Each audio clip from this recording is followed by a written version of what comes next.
Ivoiriennes, Ivoiriens de toutes les régions de notre pays, Ivoiriennes, Ivoiriens de la diaspora, chers habitants de la Côte d'Ivoire, chers amis de la Côte d'Ivoire. L'heure est grave. En des temps plus ordinaires, j'aurais évoqué, comme je l'ai fait l'an dernier, l'histoire de notre pays, les progrès accomplis, les défis restants à relever. J'aurais salué les exploits de nos sportifs, de nos paysans ou de nos travailleurs. Malheureusement, et croyez-moi, je le regrette, l'heure n'est pas au discours de circonstance, au discours convenu. Il vaut mieux prévenir que guérir, nous dit la sagesse populaire. C'est donc ce que je vais m'efforcer de faire aujourd'hui avec votre permission. Quand la maison commune est en danger, ce n'est pas le moment de discuter de la taille des fenêtres ou de la plomberie. À moins de 3 mois d'une élection décisive pour l'avenir de notre pays, c'est la maison Côte d'Ivoire qui est menacée, et potentiellement la sous-région. Si nous n'arrêtons pas la machine infernale de l'exclusion, des arrestations, de l'intimidation et du repli identitaire. Félix Houphouët-Boigny a fait de notre beau pays le pays du dialogue. Il est arrivé à force de patience, d'intelligence, de ténacité et aussi une de ses plus grandes qualités, d'humilité si précieuse, à faire que ce mot, le dialogue, pendant toute la période où il fut au pouvoir, soit de façon quasi automatique associé à notre pays. Le dialogue et la paix, mots bénis entre tous. Que ce soit pour des sujets internationaux, aussi complexes que le conflit du Moyen-Orient, ou, plus près de nous, la discrimination raciale contre nos frères noirs en Afrique du Sud, ou même certaines de nos difficultés internes, il a toujours prôné une seule et même solution, le dialogue, ajoutant que le dialogue était l'arme des forts, qu'il fallait éviter les conflits, qui étaient inutiles, puisque, quoi qu'il arrive, à la fin de chaque conflit, il y a toujours un moment où l'on doit s'asseoir et discuter. Je veux donc m'adresser ce soir à ceux qui aujourd'hui emprisonnent, bafouent les libertés fondamentales, enlèvent en pleine ville des jeunes Ivoiriennes et des jeunes Ivoiriens, qui ont fait du mot Sébroco un nom craint des Ivoiriens. Arrêtez, arrêtez, arrêtez. Les Ivoiriens n'en peuvent plus. Ils vous supplient par ma modeste voix d'entendre la voix de la raison. La conférence épiscopale de Côte d'Ivoire ne vous disait pas autre chose dans sa lettre pastorale du 29 juillet.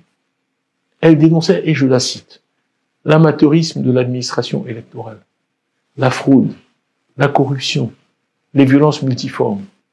Elle appelait tous les citoyens à rejeter calomnie, diffamation et repli identitaire, et à valoriser ce qui nous unit plutôt que ce qui nous divise.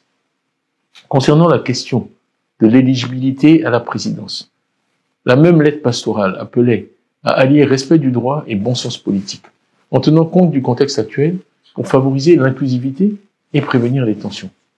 Elle appelait aussi à la mise en place d'une structure véritablement indépendante et professionnelle, condition indispensable pour restaurer, dit-elle, la confiance du peuple dans le processus électoral. Voilà pour la conférence épiscopale. Ensuite, le nouveau président de la Fédération évangélique de Côte d'Ivoire, la FECI, nous disait le 6 juillet ceci. Organisons la meilleure élection présidentielle en Afrique. Élection ouverte à tous. Élection à laquelle tout le monde doit compétir pour que le meilleur gagne. Élection où on n'élimine personne avant la compétition. S'adressant aux leaders politiques de tous bords, il ajoutait « Je leur demande de s'engager dans une logique de dialogue et de paix. Ne sommes-nous pas dans un pays de dialogue ? Félix Houphouët-Boigny, le père de la nation ivoirienne, n'a-t-il pas dit, à juste titre, que le dialogue est l'arme des forts et non des faibles ? Et il nous disait « Chers leaders politiques, soyez tous des forts, soyez tous forts, dialoguez. Aux leaders politiques de tous bords, le temps est venu de passer la main à une nouvelle génération. » Voilà donc ce que nous disent nos leaders spirituels. Ont-ils tous tort ? On retrouve les mêmes échos dans chacune de ces déclarations. Ont-ils tous tort ? L'Ivoirien que je suis, le musulman que je suis, n'a aucune hésitation à citer abondamment la conférence épiscopale ou la Fédération évangélique de Côte d'Ivoire. Les sentiments que nos frères chrétiens expriment ici sont partagés, je le sais, par beaucoup de musulmans. Nulle religion n'a le privilège de la vérité. Et je salue sans hésiter la vérité et la sagesse d'où qu'elles viennent.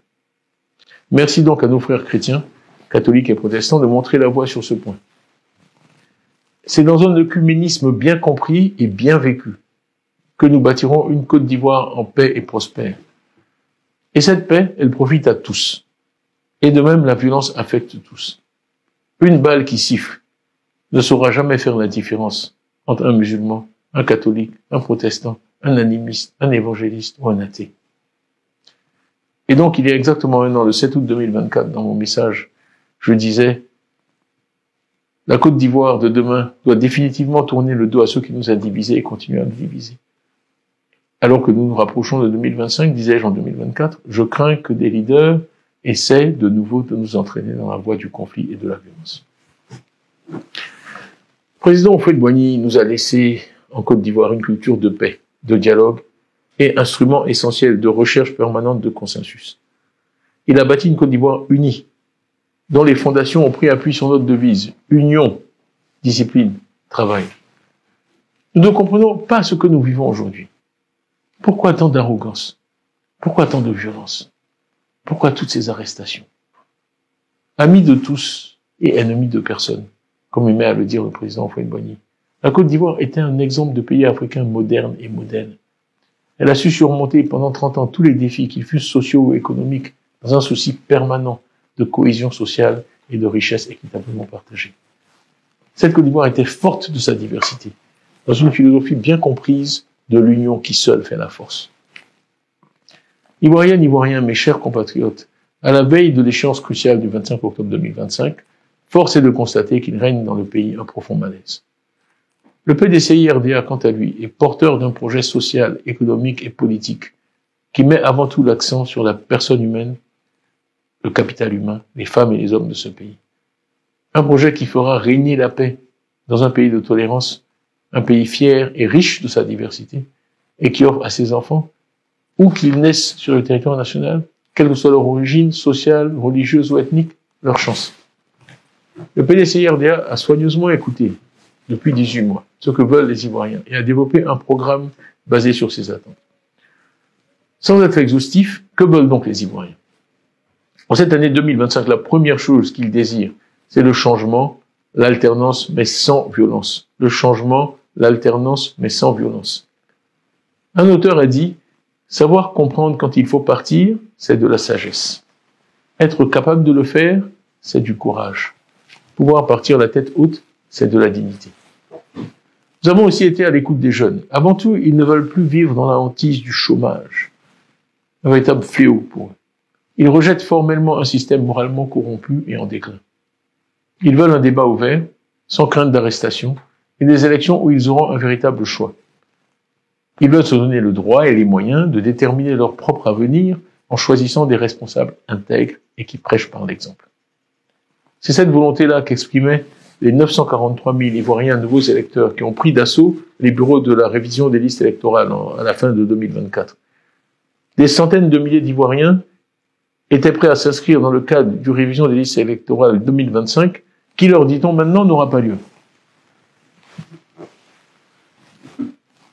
Pour la majorité de notre population, les femmes, quant à elles, elles attendent un pacte social nouveau, qui leur offre l'opportunité d'une participation plus active à la dynamique économique de notre pays, qui assure la santé et l'éducation de leurs enfants et leur donne les moyens d'une véritable indépendance, d'une véritable autonomie financière et juridique, seule garantie de leur dignité.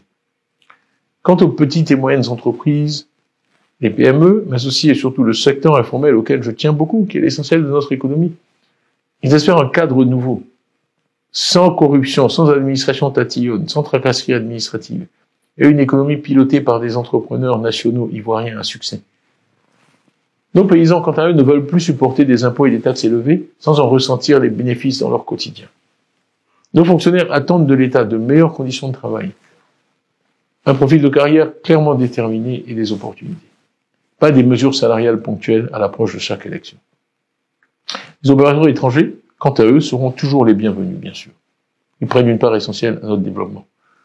Mais ils veulent une économie sans corruption et une justice impartiale pour qu'ils puissent investir en toute quiétude et sérénité. Nos magistrats, essentiels au bon fonctionnement de la société et de l'économie, ont besoin de liberté sans interférence du pouvoir en place pour dire le droit et faire que le citoyen ivoirien sente ses droits, tous ses droits protégés.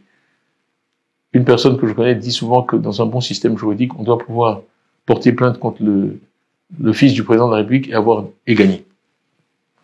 Nos forces de l'ordre, garantes de notre sécurité, veulent jouer leur rôle de manière républicaine, sans parti pris politique et veiller à l'intérêt général. Donc, les Ivoiriens, dans leur ensemble, veulent la méritocratie. Ils veulent la responsabilisation à tous les niveaux dans la gestion de la chose publique. Ils veulent aussi, il faut le dire, la fin du rattrapage ethnique et veulent l'égalité des chances, ce qui est beaucoup plus juste. C'est-à-dire investir là où il y a une inégalité, une situation défavorable, sans considération ethnique ou tribale. Enfin, ils veulent une constitution qui, sur le modèle américain, ne changera pas tous les 2 ans. On pourra connaître des amendements, mais ne changera pas tous les 2 ans.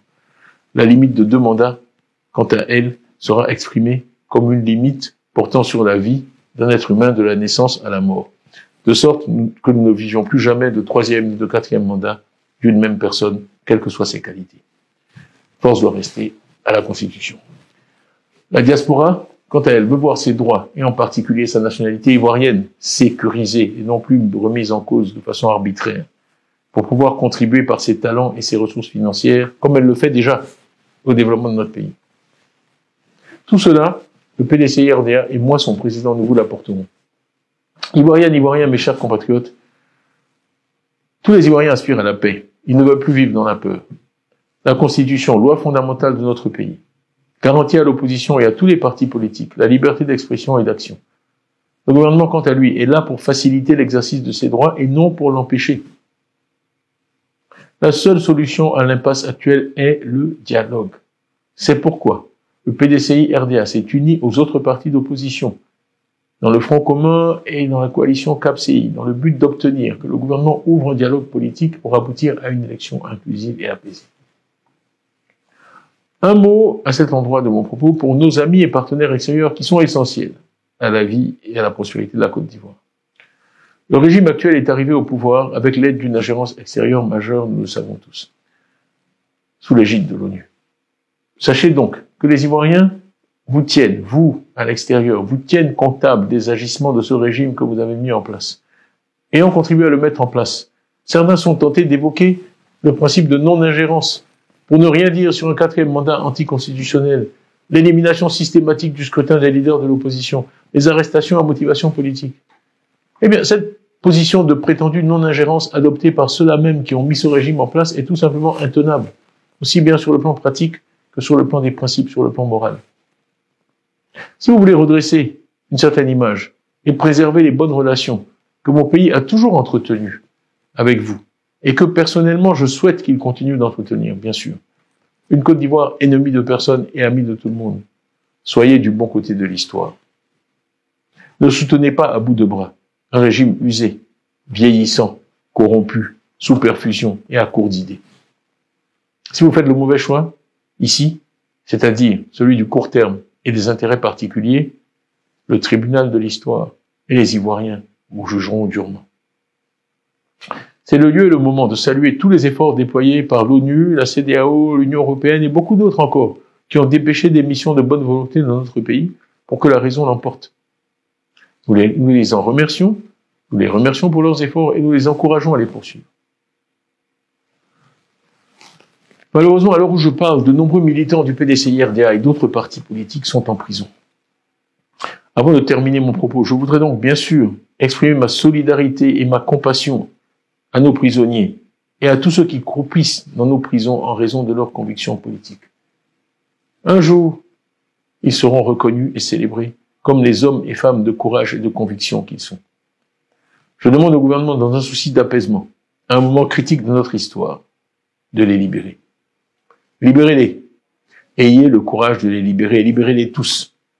Il n'est pas trop tard pour éviter à notre pays de revivre un passé récent dont tous les Ivoiriens veulent oublier le souvenir. Le PDCI-RDA, par ma voix, s'engage à continuer toujours à œuvrer pour la paix, pour le dialogue, pour construire une Côte d'Ivoire fidèle à la vision originelle du président Félix Houphouët-Boigny, paix à son âme. Malgré toutes ces difficultés, je demeure personnellement optimiste, convaincu que je suis, que les meilleurs jours de notre pays sont à venir, avec un président élu au cours d'un scrutin inclusif, honnête, transparent, organisé dans la paix véritable. Pour une Côte d'Ivoire unie, paisible, tolérante et fraternelle. Bonne fête de l'indépendance à toutes et à tous. Vive la Côte d'Ivoire. Je vous remercie.